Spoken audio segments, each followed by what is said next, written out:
Help for the man who cries under his bed, muffled by childhood, afraid that they'll hear.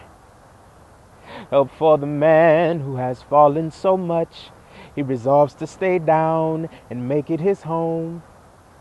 He tried to stand up but was stripped of his strength when he looked in the mirror and saw no one there.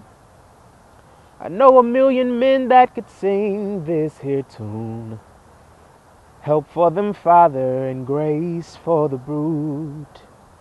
Grace for the brood. I've got to communicate this, or I could remain broken. I have got to sort this out, or I probably won't sleep tonight. There is a darkness among our brethren, thicker than the blocks of our skin, and it has been there, seeping in. And it's so big that by now you probably don't even notice. But please give notice to the men that it has broken. Today, I have come to settle our issues with abandonment. I want to address all that has us broken. The whys and the why as to why I was left standing there, alone. A boy that missed the grip of his father's hand. This is the noise that our broken men are dealing with. And it suffocates them nightly. Can't even sleep right without a breathe right strip.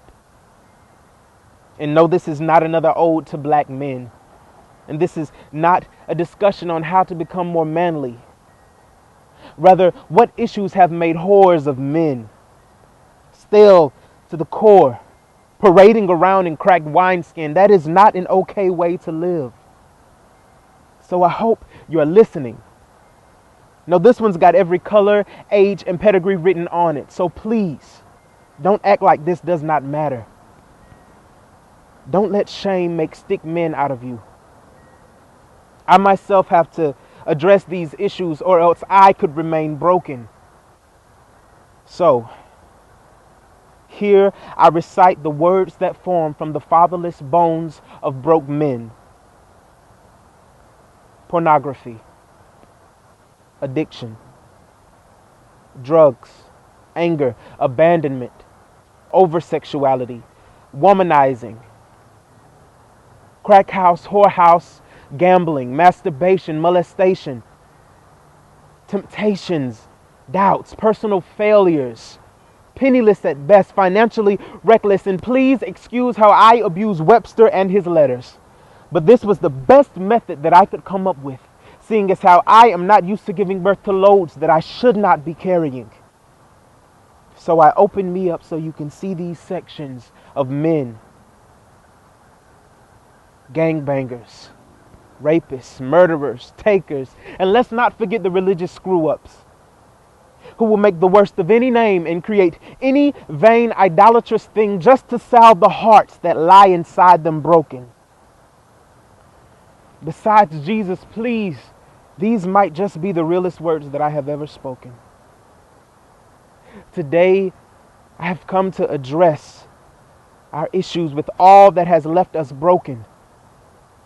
And it's got to be addressed, and our confession has got to be honest, or we will continue to be the root and the reason as to why we pass off broken mirrors to the next generation.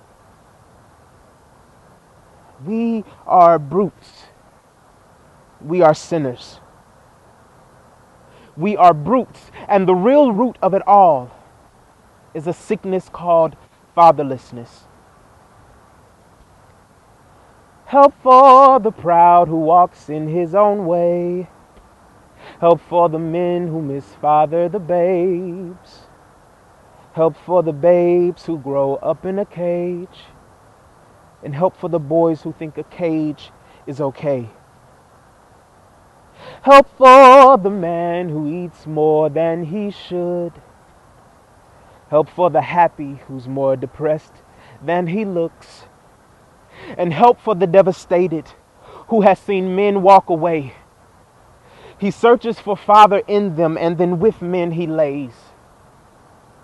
Oh, have mercy, great King, on all your broken sons. You father us all, but we don't act like sons. I pray for transformation in the fight. I pray we'll fight and fight and fight and fight. I pray the cycle that breaks our men will not just break. I pray that it will die. And like Philip said in John 14, verse 8, Lord, show us the Father, and that is enough for us. I know a million men that could sing this here tune. Help for them, Father, and grace for the brute. Grace for the brute. Grace for the brute and the bigot and the baggard. Grace for the brute. And Jesus for all men.